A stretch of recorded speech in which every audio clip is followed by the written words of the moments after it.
especialmente nas relações de parte do mundo árabe e Israel atual. Amados, é interessante que naquele discurso, por mais de uma vez, ele fez referência à Bíblia. Eu li a respeito de Benjamin Netanyahu e descobri que ele é de família israelita secular, judeu secular. Judeu secular é aquele que não dá muita trela para esta questão dos desígnios de Deus para a vida, mas entendem o valor da própria palavra de Deus, que é a Bíblia dos judeus, o Velho Testamento é a Bíblia dos judeus, para a história de Israel. O judeu, atualmente, seja ele esse judeu que não tem muita vida religiosa, mas ele tem um apreço muito especial pela Bíblia, porque a Bíblia é a história deles. Daí porque eles se enfurecem quando alguém se levanta em qualquer parte do mundo e diz que Abraão nunca existiu. E eles se enfurecem também quando alguém diz que o Holocausto jamais aconteceu. Os irmãos têm acompanhado essa intriga política, que é mais do que intriga política. Por vezes, há sinais evidentes para a maioria dos analistas políticos no mundo de que Israel, que hoje pode se defender, um dia se defenderá. Haja o que houver, como deslutar. Nós que somos do Senhor, que temos a compreensão de que o Senhor é soberano, devemos colocar todas estas coisas nas mãos de Deus. Mas eu quero me referir a Benjamin Netanyahu em seu discurso, porque mais de uma vez ele falou sobre o livro sobre o qual vamos tratar hoje. Foi difícil para mim, foi mais difícil para mim tentar fazer o que estou fazendo, porque é dificílimo separar a vida dos personagens do livro de Esther, no Velho Testamento, obviamente. Mardoqueu e Esther são praticamente separadas na história, mas eu dou uma de novo e separo para trazer Mardoqueu como exemplo de fidelidade, driblando os momentos onde Esther entraria, porque hoje à noite eu falarei sobre Esther e tenho me preparado para isso. Mas foi difícil, porque eles são como irmãos siameses. Quando separa algumas perdas, porque eles são tão ligados. Mas a história é magnífica, a história do povo de Israel, do povo judeu.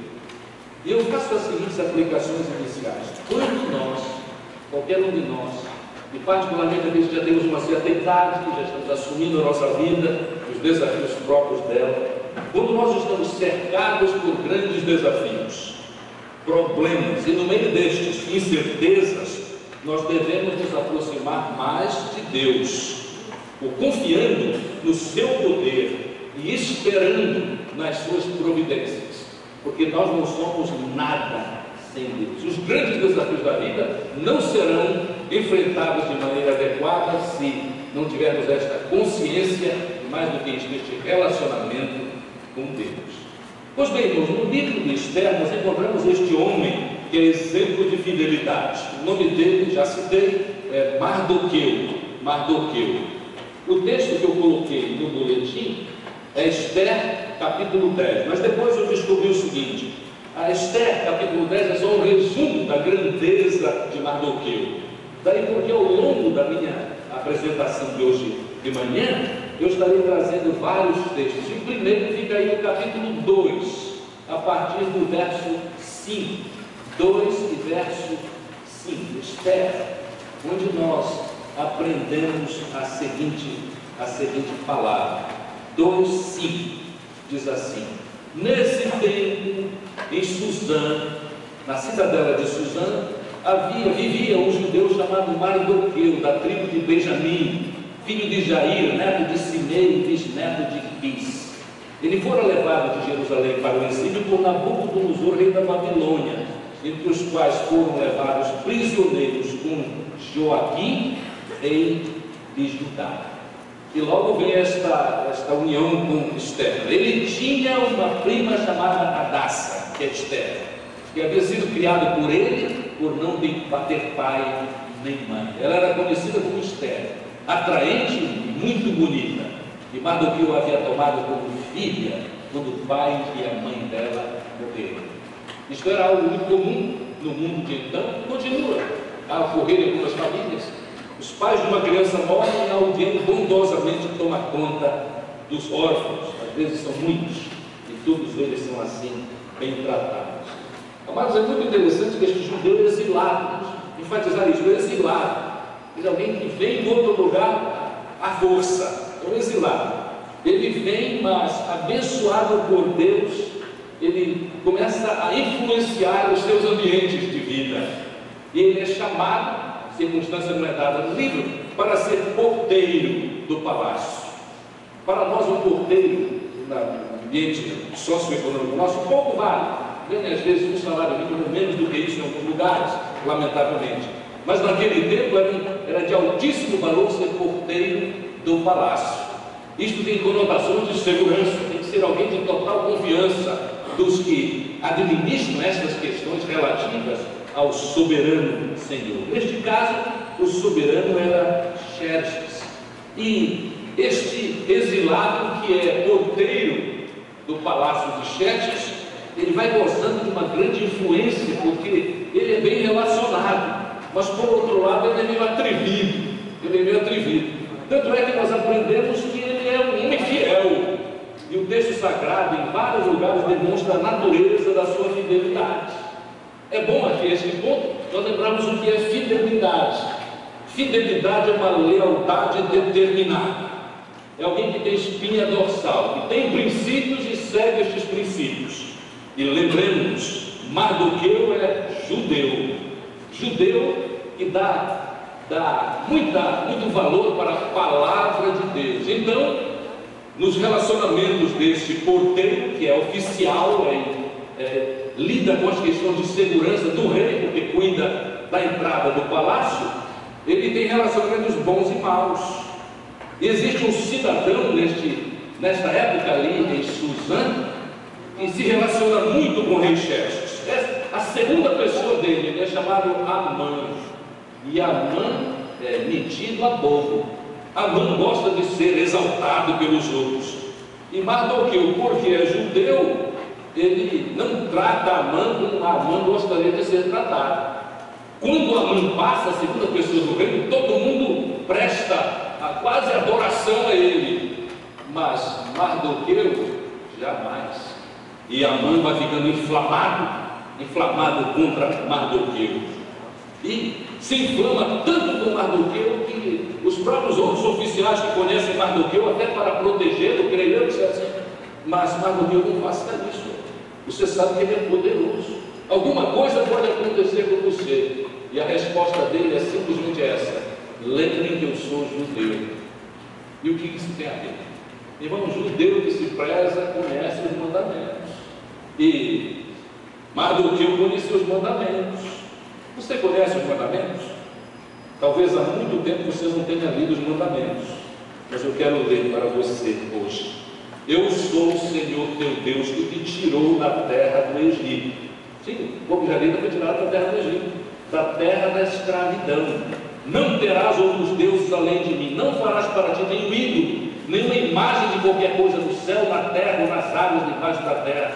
Não te prostrarás diante deles, nem lhes prestarás culto, porque eu, o Senhor, sou Deus zeloso, que castigo os filhos pelos pecados de seus pais até a terceira e quarta geração daqueles que me desprezam, mas trato com bondade até 1000 gerações os que me amam e obedecem aos meus mandamentos. Não tomarás o nome do Senhor teu Deus em vão, pois o Senhor não deixará impune quem tomar o seu nome em vão. Lembra-te do dia de sábado para santificá-lo. Trabalharás 6 dias e neles farás todos os teus trabalhos, mas no 7º dia é o sábado dedicado ao Senhor, o teu Deus. Nesse dia não farás trabalho algum, nem tu, nem teus filhos ou filhas, nem teus servos ou servas, nem teus animais, nem os estrangeiros que morarem entre as tuas cidades. Pois em 6 dias o Senhor fez os céus e a terra, o mar e tudo que neles existe, mas no 7º dia descansou. Portanto o Senhor abençoou o 7º dia e o santificou. Honra teu pai e tua mãe, a fim de que tenhas longa vida sobre a terra que o Senhor teu Deus te dá. Não matarás, não adulterarás, não furtarás, não darás falso testemunho contra o teu próximo, não cobiçarás a casa do teu próximo, não cobiçarás a mulher do teu próximo, nem seus servos ou servas, nem seu boi ou jumento, nem coisa alguma que lhe pertence. Amado, ser judeu sério levava algumas consequências na vida. inclusive nos relacionamentos da vida.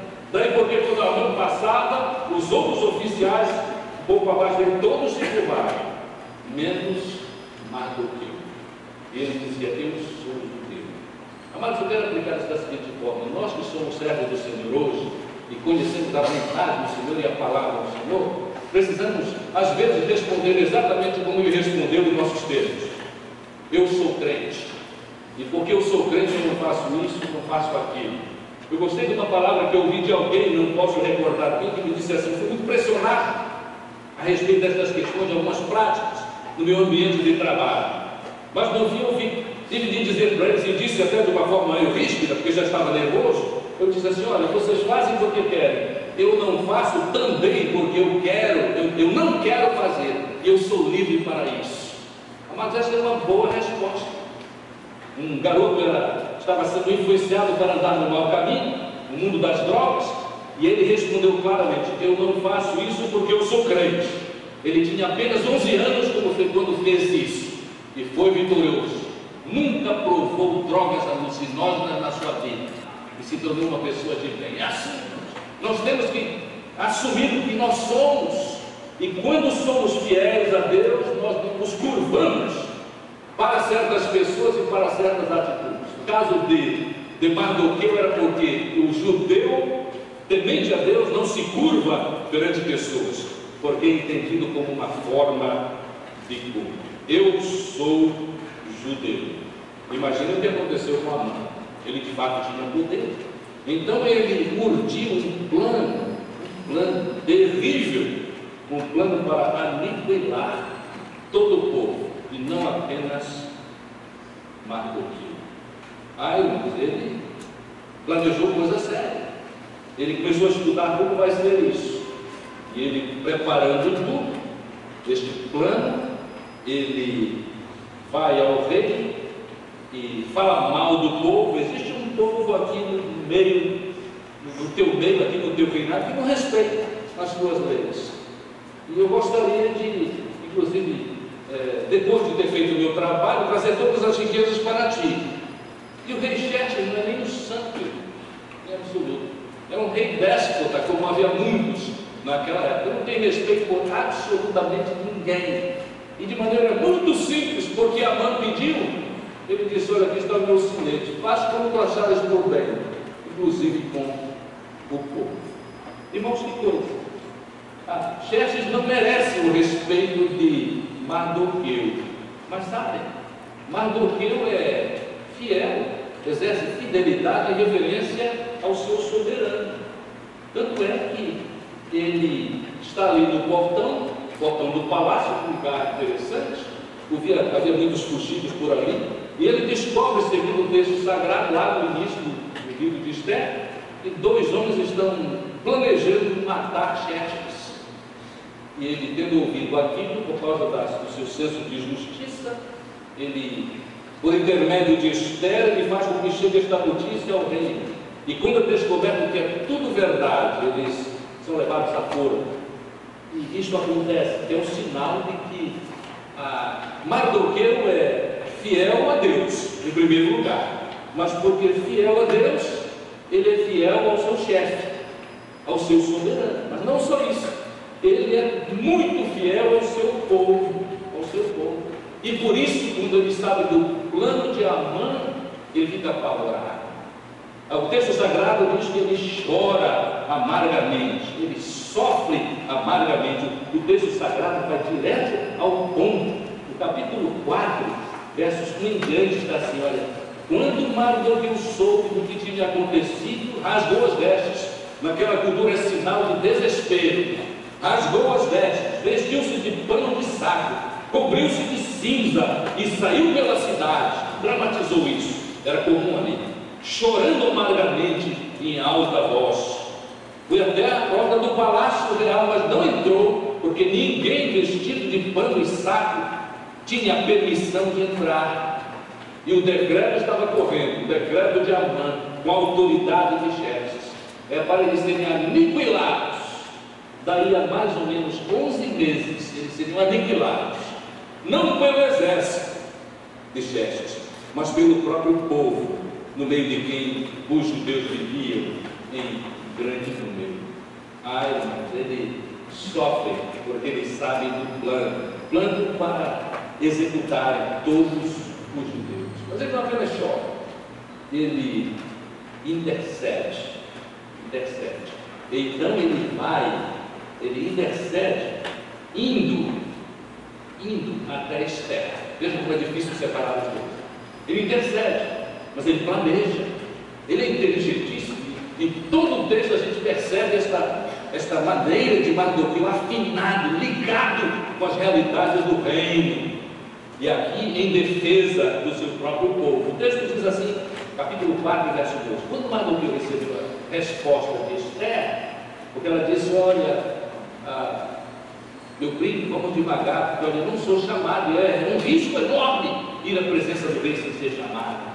Mas quando Mardoqueu recebeu a resposta de Esther, mandou dizer, no texto de hoje à noite: nem pense que pelo fato de você estar no palácio do rei, você será a única dos judeus que escapará. Pois se você for ficar calada nesta hora, socorro e livramento surgirão de outra parte para os judeus, mas você e a família do seu pai morrerão. Notem a fé deste Mardoqueu. Ele planeja, mas ele tem consciência de que socorro virá de algum outro lugar. Mas este de algum outro lugar não deixa de ser uma mensagem poderosa sobre Deus, porque afinal ele sabe a história do seu povo, ele sabe o que aconteceu no Egito, ele sabe o que aconteceu em outras oportunidades, quando parecia que tudo ia terminar, e não terminou por causa da manifestação do Deus Jeová, como os judeus o denominam comumente. Ele intercede, ele tem confiança, mas ele age, ele jejua. E quando nós lemos a respeito de jejum no texto sagrado, sempre é jejum com uma finalidade. Não é finalidade de dobrar Deus, no melhor entendimento da teologia bíblica, do Velho e do Novo Testamento. É jejuar e orar para se entregar de maneira completa nas mãos de Deus, para que na soberania de Deus Ele faça o que Ele quer fazer, quer entendamos, quer não. Afinal, irmãos, o Deus verdadeiro, o único Deus, é Deus da providência, é Deus da providência. E aí as consequências começam a acontecer.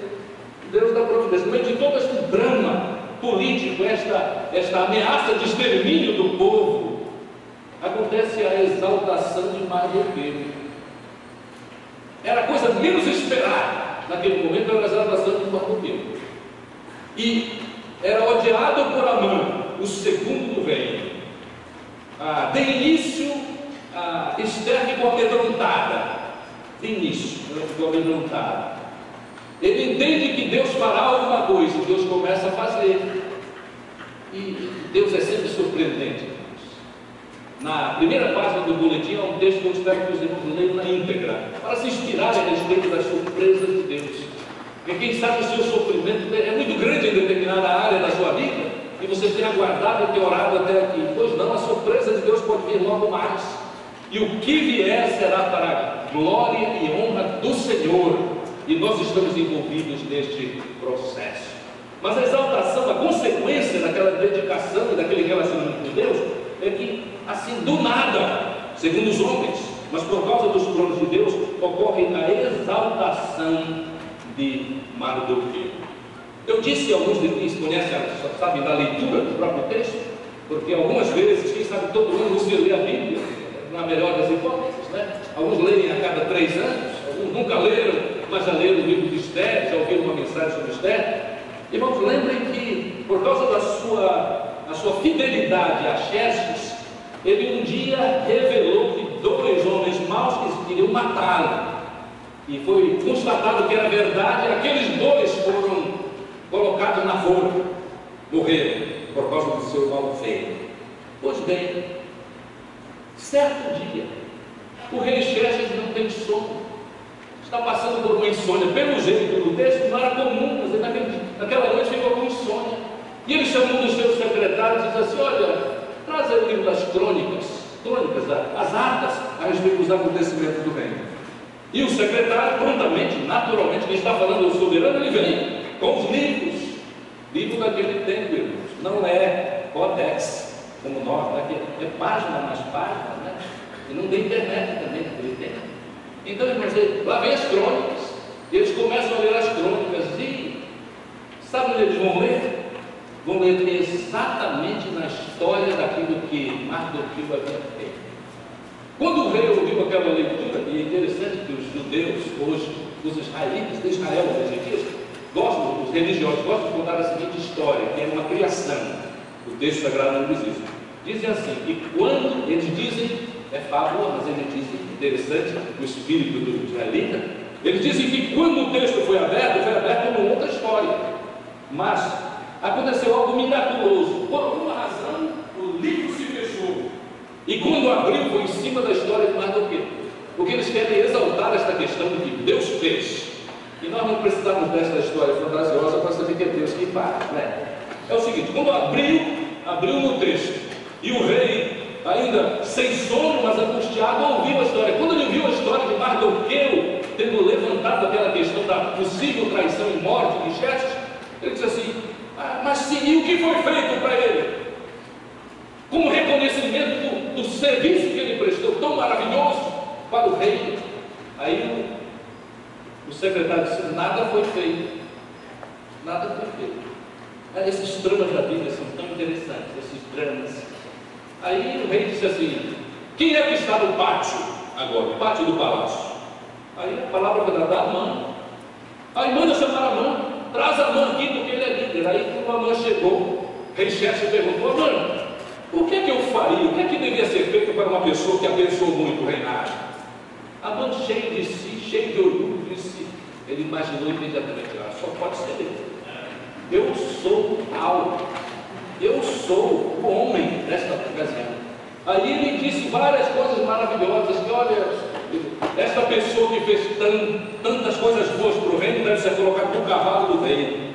Ele deve ter um séquito e dizendo, olha, ele fez grandes coisas, e ele deve andar pelas ruas da cidade de Susã, para que todos saibam que ele é aprovado no reinado, ele é aprovado pelo rei. E o rei disse para ele, pois não, apresse-se e faça isso para Mardoqueu. Isso é surpresa? E grande. Foi surpresa para Amã, porque ele vivia cheio de si.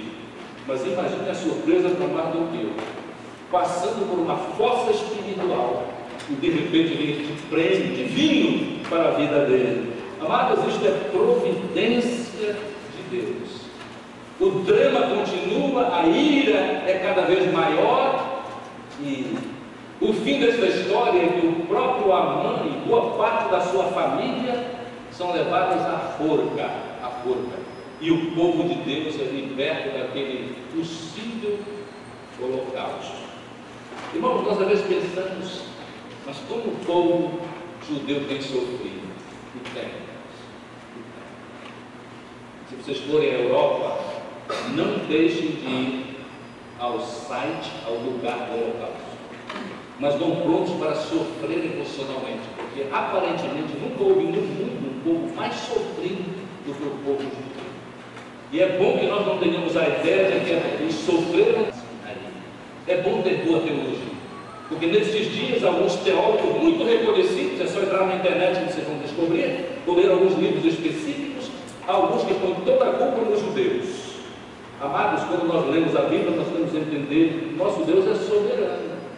Ele faz coisas que nós não entendemos, mas Ele tem autoridade para isso.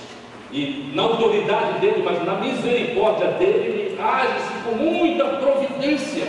E o que é providência? Providência, amados, vem da palavra providenciar, que é providência, ver antes. A previdência, na Escritura Sagrada e nos relacionamentos humanos, deve levar à provisão, que é exatamente o que Deus faz. Ele prevê na sua soberania total e Ele propõe a resposta conforme a sua soberana vontade, que tantas vezes não entendemos. Amados, isso tem a ver com propósito, porque Deus lidera em todas as áreas, todas as coisas do mundo, todos os relacionamentos, cumprem um propósito estabelecido por Deus. É por isso que às vezes nós dizemos assim, o homem propõe e Deus dispõe, Ele faz a sua soberana vontade. Agora, quando nós pensamos sobre providência, é interessante lembrarmos isso. A providência ocorre em muitas áreas, e duas importantes destas áreas são as seguintes. A providência de Deus ocorre na natureza, em referência à criação, e a soberania de Deus é tão apresentada nesta área da providência quanto à natureza. Eu escolhi um texto bem específico em Jó, um texto muito interessante. Jó, desde o capítulo 38 até o verso 41, o tema nas Escrituras é a providência de Deus no tocante à natureza, os relacionamentos e as ordens para a natureza. Mas porque o texto é muito longo, eu escolhi só o capítulo 38, versos 31 em diante. Eu quero dar para os irmãos como exemplo desta providência de Deus na natureza em geral.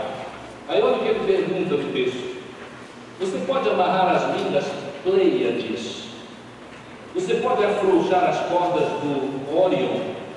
Você não sabe o que é Pleiades, né? A constelação Orion.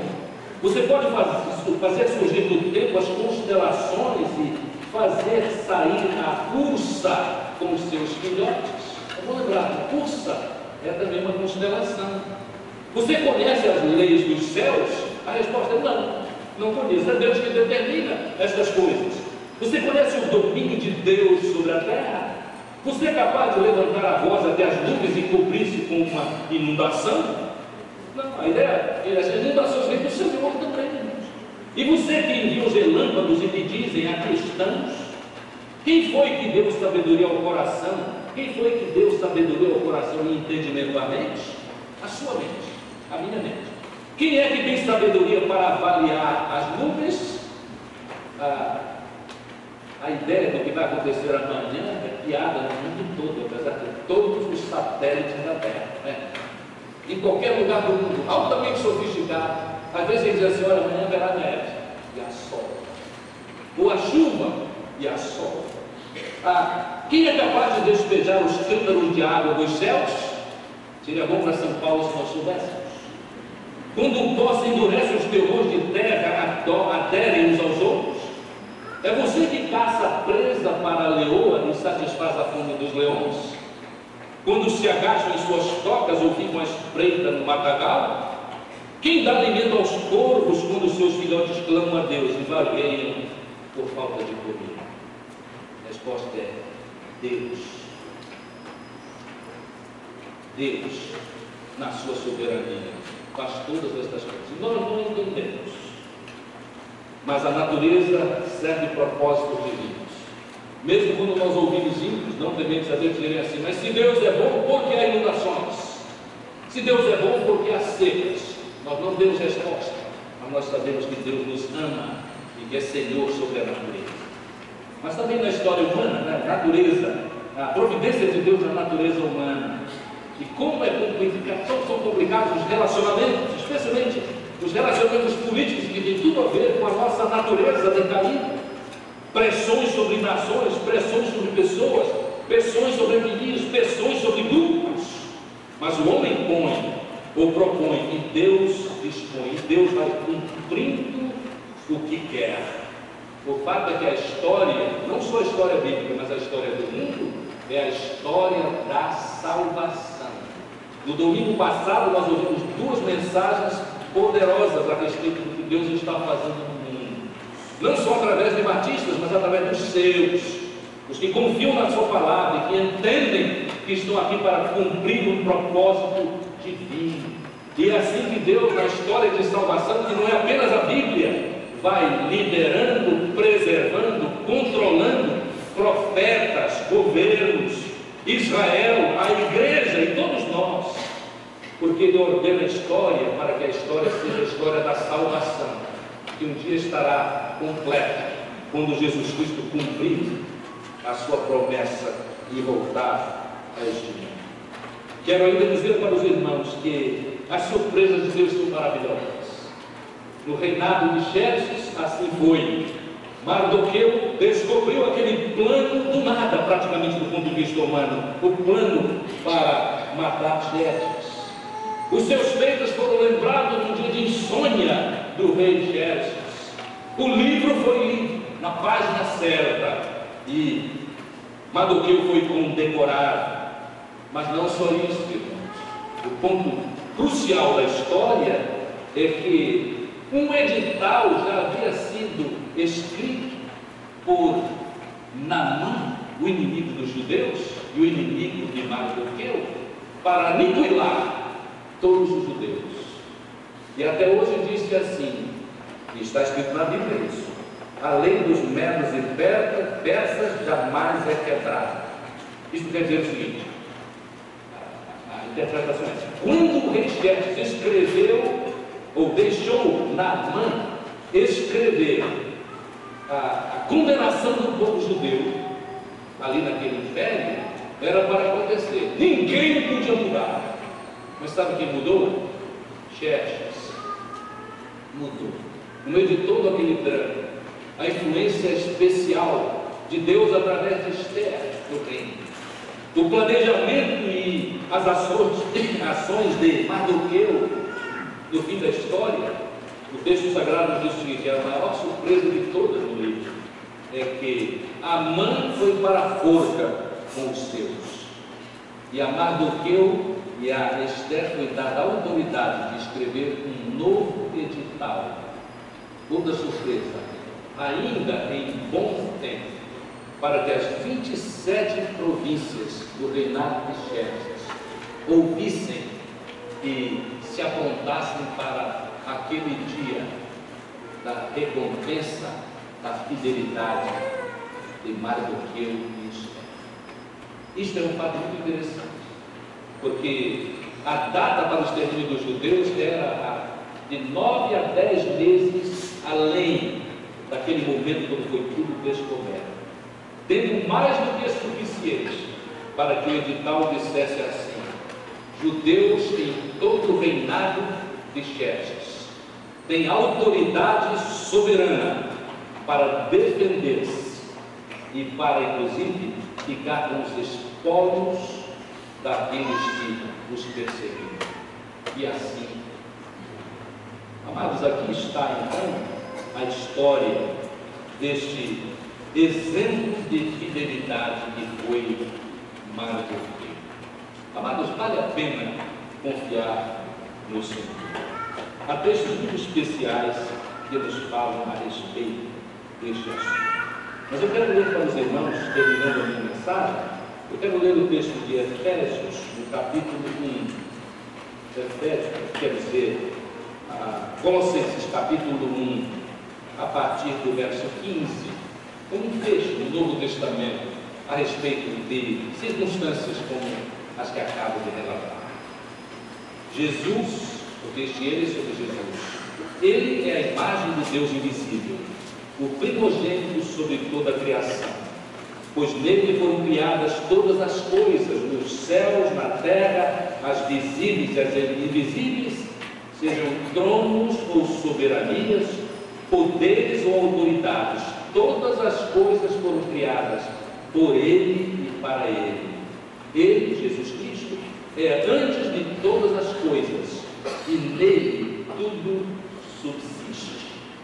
Quando eu cito esta palavra, eu sempre lembro a irmã Giralcina Reis, a nossa grande professora, porque não é subsiste. Ela me ensinou isso claramente no dia que eu errei. Esse pastor não erre mais, é subsiste e não subsiste. E é por isso que eu falei certo. Ele é a cabeça do corpo que é a igreja.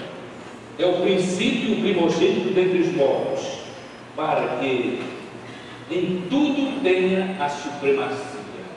Pois foi do agrado de Deus que nele, em Jesus Cristo, habitasse toda a plenitude divina, e por meio dele reconciliasse consigo todas as coisas, tanto nos céus como na terra, estabelecendo a paz pelo seu sangue derramado na cruz. Glória a Deus, porque nós conhecemos esta palavra. Deus é Senhor, mas este Senhor todo-poderoso, misericordioso, capaz de maravilhas como as citadas no livro de Esther, é o Senhor da nossa vida. E sábios seremos se levarmos a sério as suas orientações, os seus mandamentos. Se assim fizermos, todos nós, indistintamente, no sentido de qualquer que seja o seu lugar na sociedade, você será usado para o bem da sociedade, mas será acima de tudo, usado para a honra e a glória do Senhor Todo-Poderoso, revelado em Jesus, que nos abençoe. Amém.